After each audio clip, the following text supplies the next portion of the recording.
Assalamualaikum warahmatullahi wabarakatuh.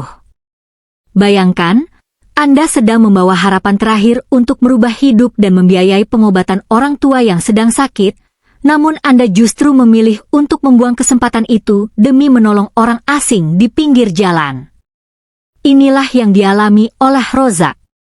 Dia rela membiarkan masa depannya hancur dan melewatkan wawancara kerja yang sangat penting hanya karena tidak tega melihat seorang wanita kesusahan.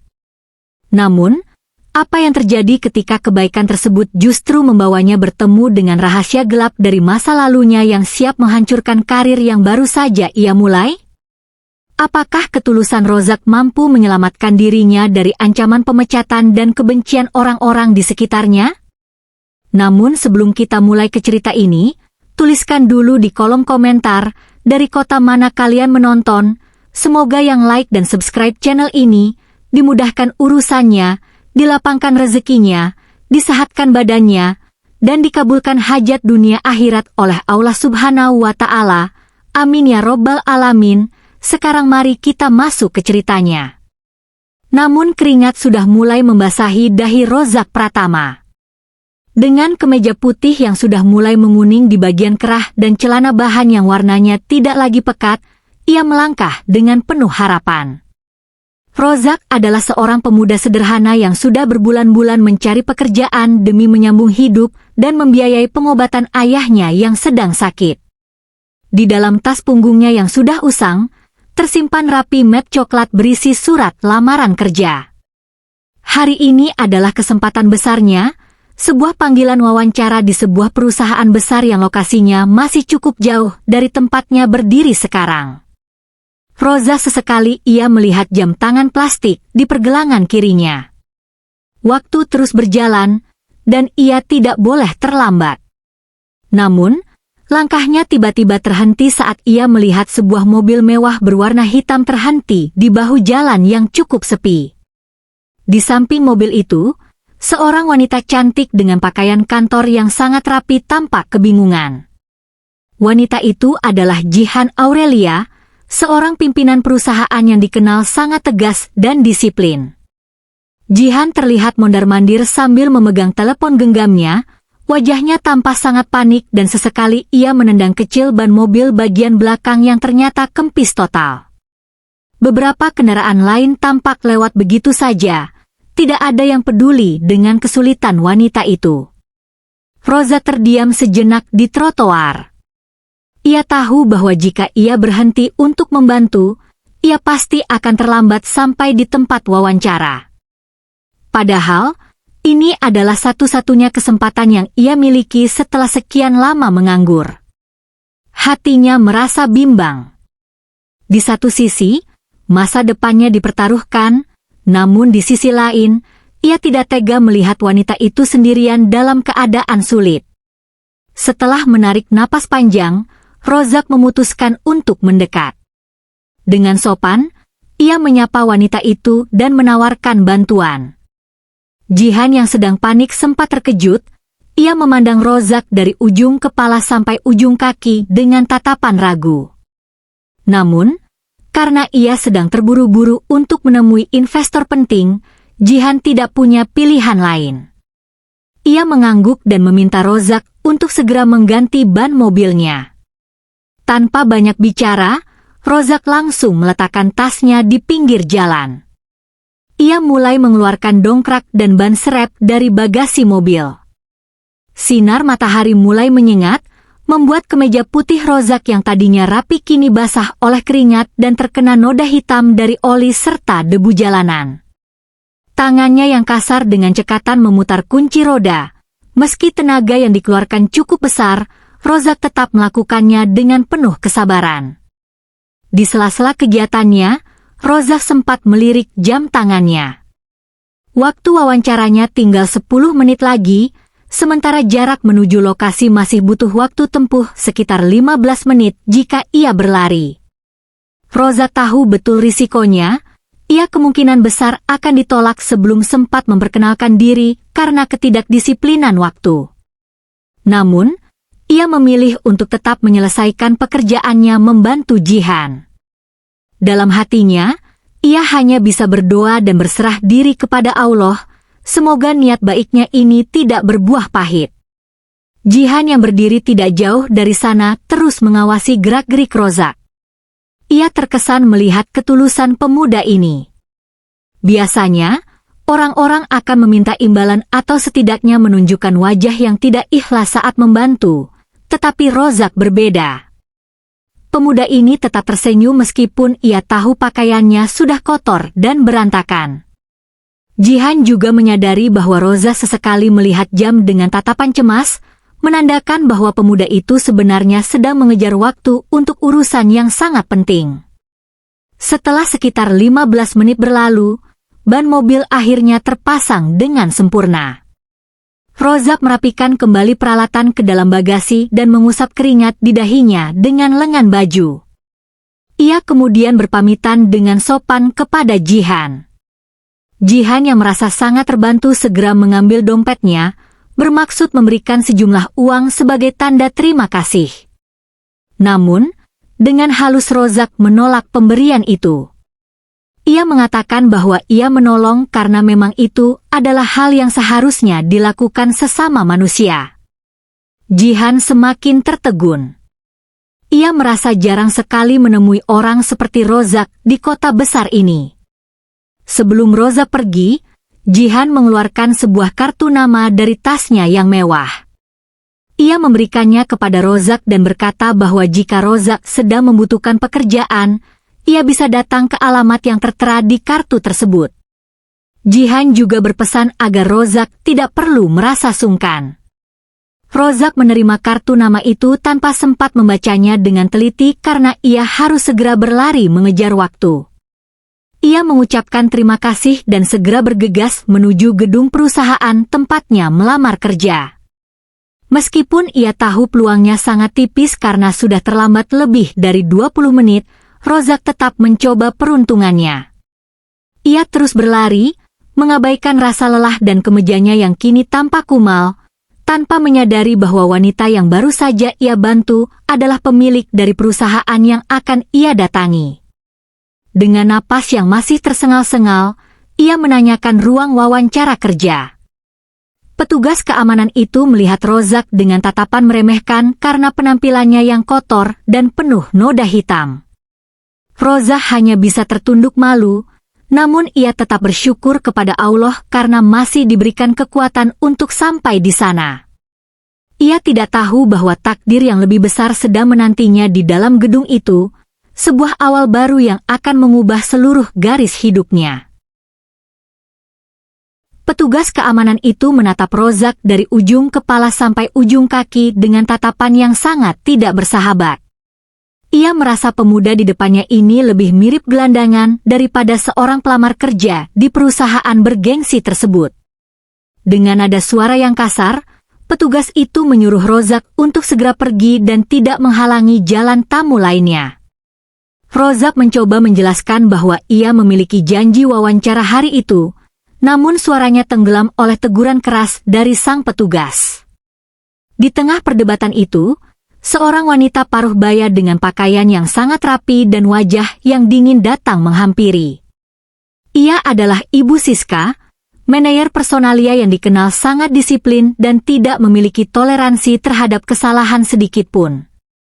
Ibu Siska melihat daftar hadir di tangannya, lalu menatap Rozak dengan wajah penuh kejengkelan.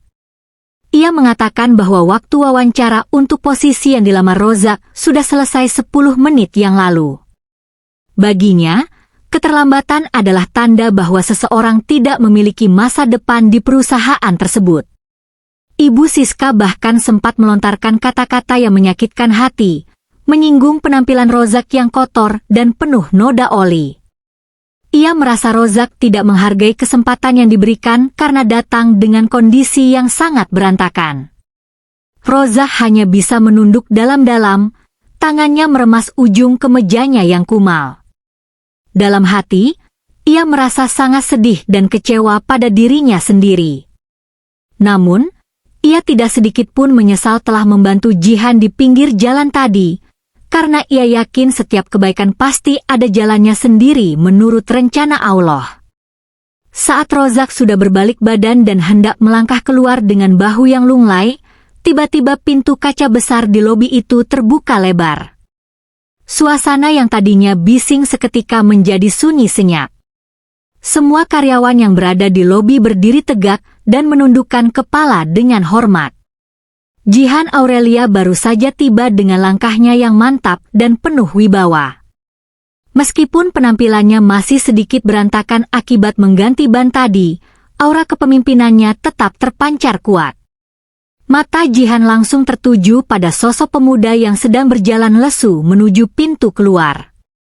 Ia segera memanggil nama Rozak dengan suara yang cukup keras hingga bergema di seluruh ruangan. Sontak, semua orang di lobi menoleh ke arah Rozak dengan wajah penuh keheranan. Ibu Siska dan petugas keamanan yang tadi meremehkan Rozak mendadak pucat pasi. Mereka tidak menyangka bahwa pemuda yang mereka usir secara kasar itu ternyata dikenal oleh sang pimpinan tertinggi perusahaan. Jihan melangkah mendekati Rozak dengan senyum yang sangat tulus. Ia bertanya mengapa Rozak sudah ingin pulang padahal sesi wawancara seharusnya masih berlangsung. Sebelum Rozak sempat menjawab, Ibu Siska dengan gugup mencoba menjelaskan bahwa Rozak terlambat dan melanggar aturan perusahaan. Namun, Jihan hanya mengangkat tangannya sedikit, memberi isyarat agar Ibu Siska berhenti bicara. Jihan menjelaskan kepada semua orang di sana bahwa alasan Rozak terlambat adalah karena pemuda ini telah menolongnya di saat tidak ada seorang pun yang peduli. Jihan kemudian mengajak Rozak untuk masuk ke ruangannya di lantai paling atas. Di dalam ruangan yang luas dan mewah itu, Rozak merasa sangat canggung. Ia duduk di kursi empuk yang terasa begitu asing bagi dirinya. Jihan menawarkan minuman hangat dan memintanya untuk tenang.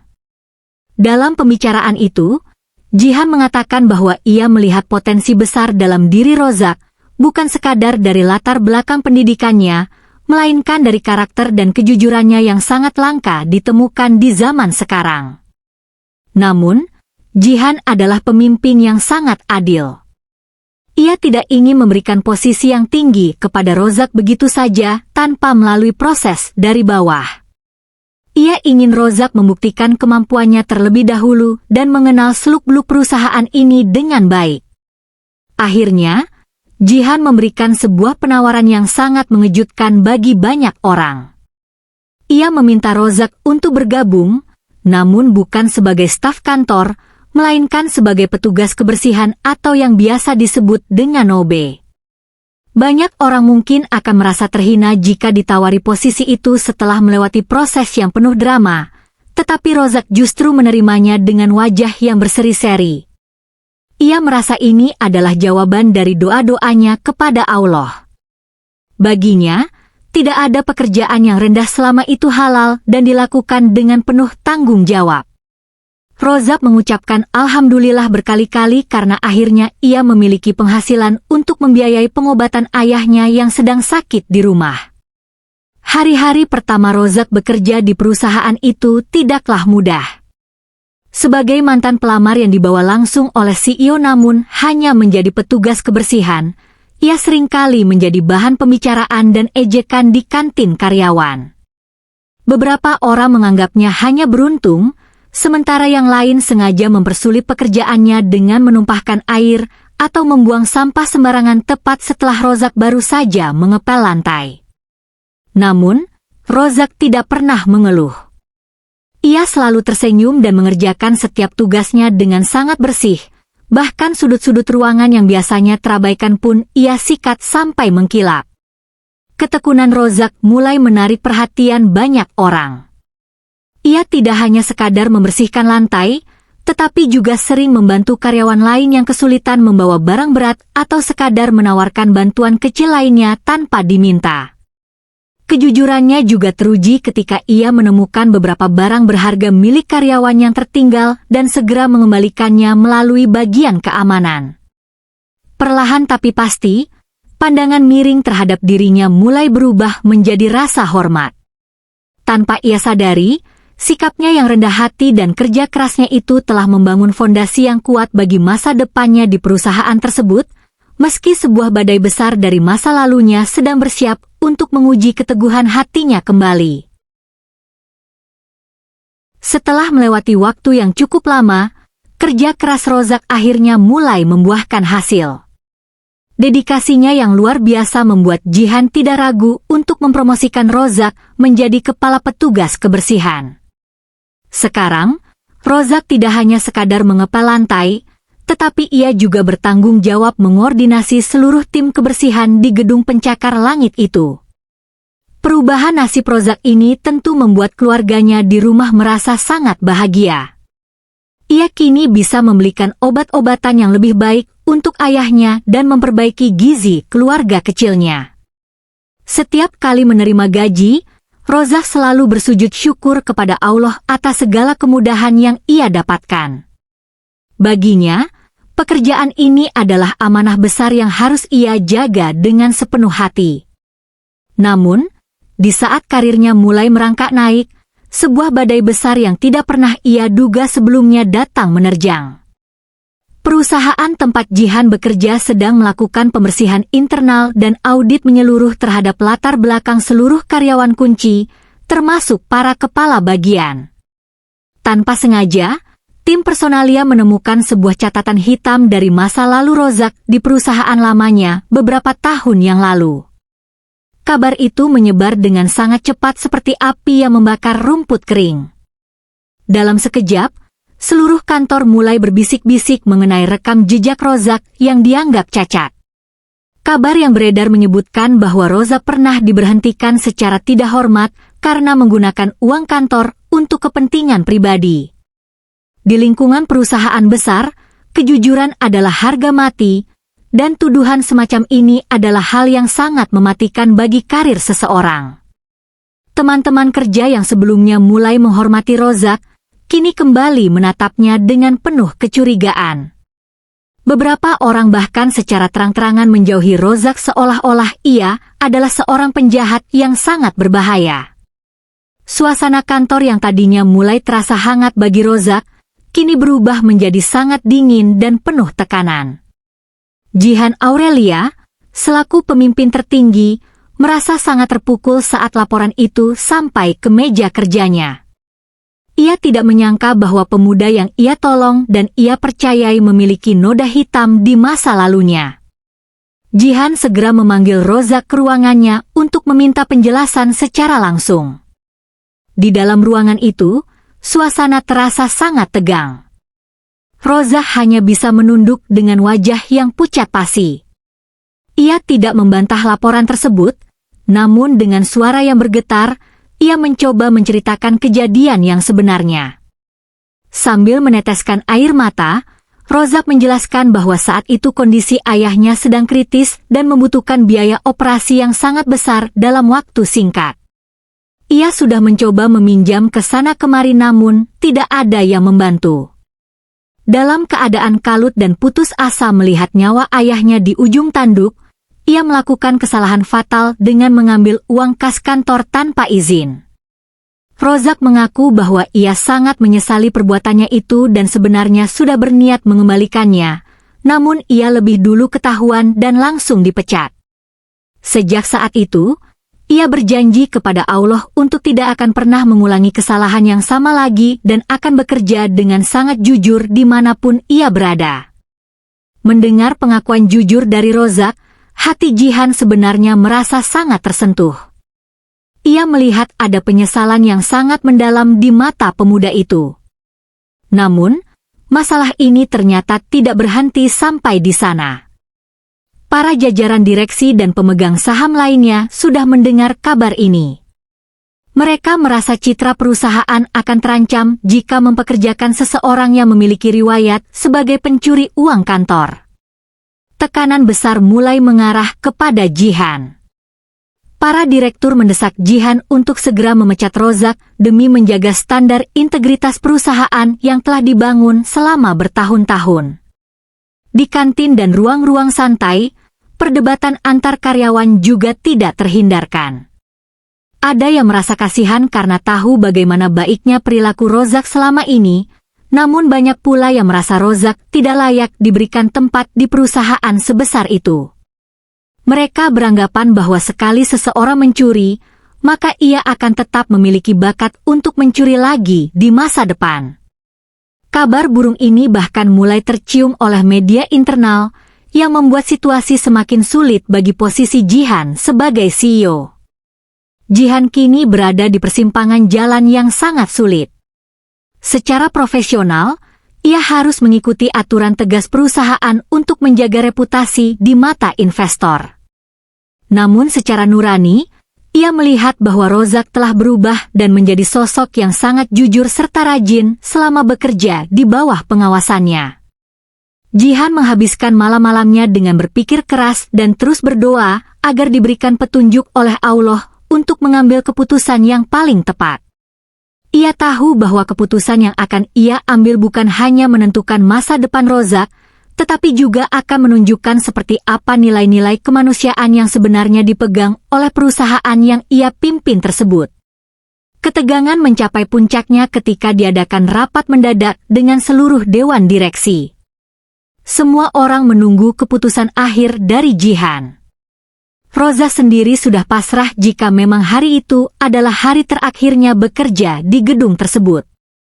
Ia sudah mengemasi barang-barangnya ke dalam tas kecil dan siap untuk pulang dengan kepala tertunduk. Baginya, jika ini adalah cara Allah menghapus dosa masa lalunya, maka ia harus menerimanya dengan lapang dada. Namun di sisi lain, Rozak tetap berharap ada keajaiban yang bisa membuatnya tetap bekerja demi biaya pengobatan ayahnya yang masih terus berjalan hingga saat ini. Ruang rapat utama di lantai paling atas gedung itu terasa begitu mencekam. Pendingin ruangan yang berhembus kencang seolah tidak mampu mendinginkan suasana yang memanas di antara para petinggi perusahaan. Di tengah meja oval yang besar, Jihan Aurelia duduk dengan wajah tenang namun matanya memancarkan ketegasan yang luar biasa. Di hadapannya, beberapa orang direktur dan pemegang saham tampak sedang beradu argumen dengan nada suara yang meninggi. Mereka semua menuntut satu hal yang sama, yaitu pemberhentian segera bagi Rozak Pratama. Pak Hendra, salah satu direktur senior yang paling vokal, mengetuk-metuk meja dengan jarinya. Ia mengatakan bahwa perusahaan ini dibangun dengan integritas yang sangat tinggi, sehingga tidak ada ruang bagi seseorang yang memiliki catatan kriminal, apalagi pencurian uang di tempat kerja sebelumnya. Menurutnya, membiarkan Rozak tetap bekerja hanya akan memberikan contoh yang buruk bagi karyawan lain dan bisa menghancurkan kepercayaan para investor jika berita ini sampai tersebar keluar. Pak Hendra menekankan bahwa sekali seseorang berani mengambil apa yang bukan haknya, maka bibit ketidakjujuran itu akan selalu ada di dalam dirinya. Mendengar semua kecaman itu, Jihan hanya terdiam dan mendengarkan dengan seksama. Ia membiarkan semua orang mengeluarkan pendapatnya terlebih dahulu. Dalam benaknya, Jihan teringat kembali pada kejadian di pinggir jalan waktu itu. Ia ingat bagaimana Rozak dengan tulus membantu mengganti ban mobilnya tanpa mengharapkan imbalan sepeser pun, bahkan sampai merelakan kesempatan wawancara kerjanya sendiri. Bagi Jihan, tindakan itu adalah bukti nyata dari sebuah kejujuran dan ketulusan yang sangat langka ditemukan di zaman sekarang. Setelah suasana sedikit mereda, Jihan akhirnya angkat bicara. Ia bertanya kepada semua orang di ruangan itu, apakah ada di antara mereka yang benar-benar bersih dari kesalahan sepanjang hidupnya? Suasana mendadak hening. Jihan melanjutkan dengan nada suara yang lembut namun berwibawa. Ia mengatakan bahwa integritas bukan berarti seseorang tidak pernah berbuat salah, melainkan bagaimana seseorang tersebut berani mengakui kesalahannya dan memiliki niat kuat untuk memperbaikinya. Rozak tidak pernah menyembunyikan masa lalunya ketika ditanya, ia menceritakan semuanya dengan jujur, termasuk alasan memilukan di balik tindakannya saat itu. Jihan menegaskan bahwa Rozak melakukan kesalahan itu dalam keadaan terjepit karena nyawa ayahnya sedang terancam, dan ia sudah menerima hukuman serta konsekuensinya dengan dipecat dari pekerjaan lamanya. Jihan juga menunjukkan data kinerja Rozak selama bekerja sebagai petugas kebersihan hingga menjadi kepala divisi kebersihan di perusahaan mereka.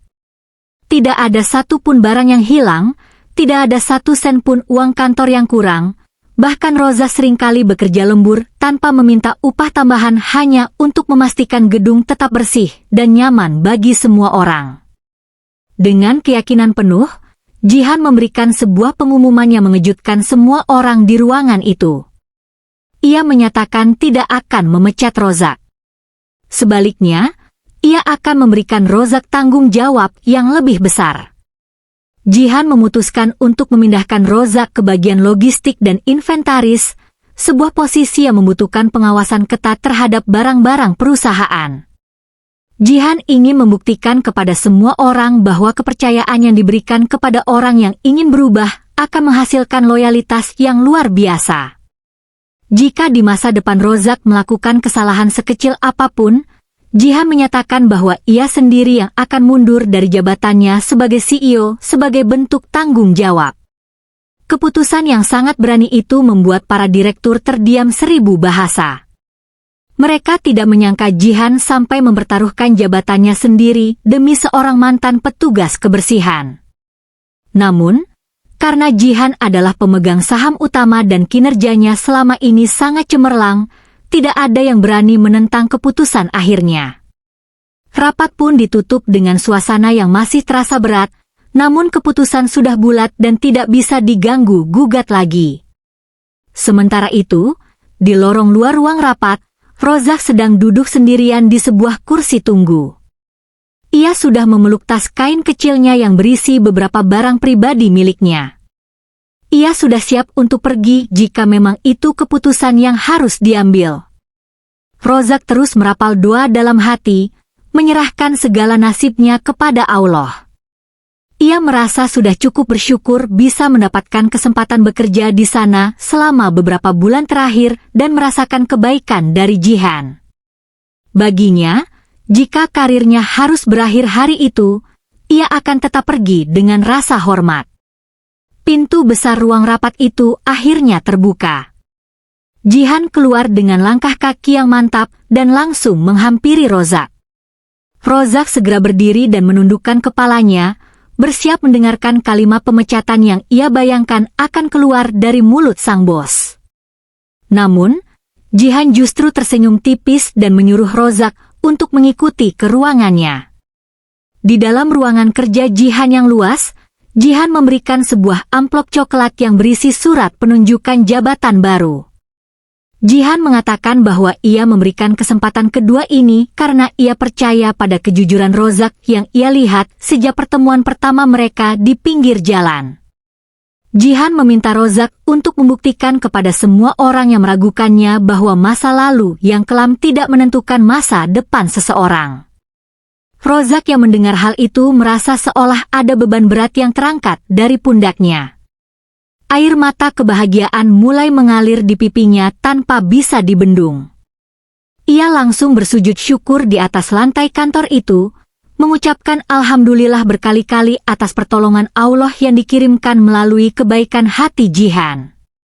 Rozak berjanji dalam hati dengan sangat teguh bahwa ia tidak akan pernah mengecewakan kepercayaan Jihan. Ia akan bekerja 10 kali lipat lebih keras dan menjaga setiap sen harta perusahaan dengan nyawanya sendiri. Namun, Rozak juga sadar bahwa perjalanannya di posisi yang baru tidak akan mudah. Banyak mata yang masih akan mengawasinya dengan penuh kecurigaan dan rasa tidak suka. Ia harus menyiapkan mental yang kuat untuk menghadapi setiap bisikan negatif dan tatapan sinis dari rekan-rekan kerjanya yang masih menganggapnya sebagai seorang pencuri. Tantangan baru saja dimulai, dan Rozak harus berjuang lebih keras untuk benar-benar membersihkan namanya di perusahaan tersebut. Hari pertama Rozak bekerja di posisi barunya sebagai asisten manajer operasional terasa begitu berat. Meskipun ia sudah tidak lagi memakai seragam petugas kebersihan, namun tatapan orang-orang di kantor masih tetap sama. Banyak pasang mata yang mengikutinya dengan penuh rasa curiga, seolah-olah mereka sedang menunggu Rozak melakukan kesalahan sekecil apapun. Di kantin, di lorong, bahkan di dalam lift, bisik-bisik negatif tentang masa lalunya masih sering terdengar sampai ke telinganya. Ada yang bilang bahwa Rozak hanya pintar mengambil hati bos besar, ada pula yang meramalkan bahwa ia akan kembali mencuri uang perusahaan dalam waktu dekat. Namun, Rozak tidak membalas semua cibiran itu dengan kata-kata. Ia justru memilih untuk datang paling pagi dan pulang paling akhir. Setiap tugas yang diberikan kepadanya ia kerjakan dengan sangat teliti, berkali-kali ia periksa kembali agar tidak ada angka yang salah. Ia tahu bahwa posisinya saat ini sangat rawan. Jika ia melakukan satu kesalahan saja, maka bukan hanya nasibnya yang tamat, tapi jabatan Jihan Aurelia sebagai CEO juga akan ikut terancam. Rozak tidak ingin menjadi penyebab jatuhnya wanita yang telah menjadi penolong dalam hidupnya itu. Beberapa bulan berlalu, sebuah ujian besar benar-benar datang melanda perusahaan. Terjadi selisih dana yang cukup besar dalam laporan keuangan proyek pembangunan gedung baru yang sedang ditangani oleh divisi operasional. Nilainya mencapai ratusan juta rupiah. Kabar ini dengan cepat menyebar ke seluruh kantor dan seketika semua telunjuk mengarah kepada Rozak. Para staf dan beberapa manajer senior langsung berprasangka buruk. Mereka merasa ini adalah bukti bahwa watak asli Rozak tidak pernah berubah. Situasi di kantor menjadi sangat panas. Jihan Aurelia didesak oleh jajaran direksi untuk segera menonaktifkan Rozak sementara proses penyelidikan dilakukan. Jihan merasa batinnya terguncang, namun ia tetap berusaha tenang. Ia memanggil Rozak ke ruangannya secara pribadi. Di sana, Rozak tidak terlihat panik. Ia justru menyerahkan semua catatan pribadinya dan akses ke komputernya tanpa ragu. Rozak mengatakan kepada Jihan bahwa ia berani bersumpah demi Allah bahwa ia tidak mengambil 1 sen pun uang tersebut. Ia justru meminta izin untuk membantu menelusuri di mana letak kesalahan laporan itu, karena ia merasa ada sesuatu yang tidak beres dalam sistem pencatatan manualnya. Malam itu, di saat seluruh karyawan sudah pulang, Rozak masih mendekam di ruangannya. Ia memeriksa lembar demi lembar nota tagihan dari para kontraktor. Ia membandingkan setiap angka dengan bukti transfer yang ada di bank. Matanya yang sudah lelah tetap ia paksakan untuk fokus. Rozak terus berdoa dalam hati, memohon kepada Allah agar kebenaran segera terungkap. Ia percaya bahwa jika ia berniat baik, maka pertolongan akan selalu ada. Setelah hampir tengah malam, Rozak akhirnya menemukan sesuatu. Ternyata, selisih uang itu bukan karena ada yang mencuri, melainkan adanya tagihan ganda dari salah satu vendor luar yang tidak sengaja terinput 2 kali oleh sistem lama. Selain itu, ada salah satu oknum manajer senior yang mencoba menutupi kesalahan administrasi tersebut dengan mengubah data secara paksa agar terlihat seolah-olah ada uang yang hilang secara misterius. Rozak segera mencatat semua temuannya dan menyiapkannya untuk dipresentasikan keesokan harinya. Pagi harinya, suasana ruang rapat begitu tegang. Para direktur sudah siap untuk memecat Rozak. Namun, Jihan memberikan kesempatan kepada Rozak untuk menjelaskan temuannya. Dengan suara yang tenang dan data yang sangat lengkap, Rozak memaparkan semua bukti yang ia temukan selama begadang semalam. Ia menunjukkan bukti tagihan ganda dan juga log aktivitas komputer yang membuktikan siapa sebenarnya yang mencoba memanipulasi data tersebut untuk menyudutkan dirinya. Suasana ruangan seketika berubah menjadi sangat sunyi. Manajer senior yang selama ini paling vokal menuduh Rozak langsung tertunduk lesu dengan wajah pucat pasi. Semua bukti yang dipaparkan Rozak begitu nyata dan tidak bisa dibantah. Jihan Aurelia tersenyum, bangga melihat integritas yang ditunjukkan oleh pegawainya itu. Ia merasa keputusannya membela Rozak beberapa bulan yang lalu sama sekali tidak salah. kejadian itu menjadi titik balik bagi posisi Rozak di perusahaan. Orang-orang yang dulunya menghujat, kini mulai menaruh rasa hormat. Mereka sadar bahwa Rozak bukan hanya seorang mantan narapidana, tapi dia adalah pria dengan kejujuran yang luar biasa. Jihan kemudian memberikan penghargaan khusus kepada Rozak atas ketelitiannya yang telah menyelamatkan perusahaan dari kerugian besar dan juga fitnah yang bisa merusak nama baik divisi. Rozak merasa sangat lega.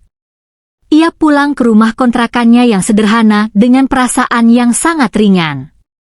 Di atas sajadahnya, ia bersujud syukur yang sangat lama. Alhamdulillah, ya Allah, gumamnya dengan penuh haru. Ia teringat kembali pada hari itu, saat ia nekat berhenti di pinggir jalan untuk membantu seorang wanita yang tidak ia kenal mengganti ban mobil. Ia tidak pernah menyangka bahwa satu kebaikan kecil yang dilakukan dengan tulus tanpa mengharap imbalan, bisa membawa hidupnya terbang setinggi ini. Seiring berjalannya waktu, Rosa Pratama benar-benar menjadi tangan kanan kepercayaan Jihan Aurelia. Ia membuktikan bahwa masa lalu yang kelam memang tidak bisa dihapus, tapi bisa dijadikan pelajaran untuk membangun masa depan yang jauh lebih cerah. Rosa kini sering diundang untuk memberikan motivasi kepada para karyawan baru, menceritakan tentang pentingnya kejujuran dan kerja keras. Ia selalu menekankan bahwa jangan pernah lelah berbuat baik kepada siapapun, karena kita tidak pernah tahu lewat tangan siapa Allah akan mengirimkan rezeki dan pertolongannya di masa depan. Kisah Rozak dan Jihan menjadi legenda tersendiri di perusahaan tersebut. Sebuah kisah tentang pertemuan yang tidak terduga, tentang sebuah ban bocor di pinggir jalan yang membawa seorang pemuda dari titik terendah menuju puncak kesuksesan yang bermartabat. Rozak kini menatap masa depannya dengan penuh keyakinan, tanpa perlu lagi menundukkan kepala karena rasa malu akan masa lalunya. Sebab kini, semua orang tahu bahwa kejujurannya jauh lebih berkilau daripada kesalahan yang pernah ia perbuat dahulu.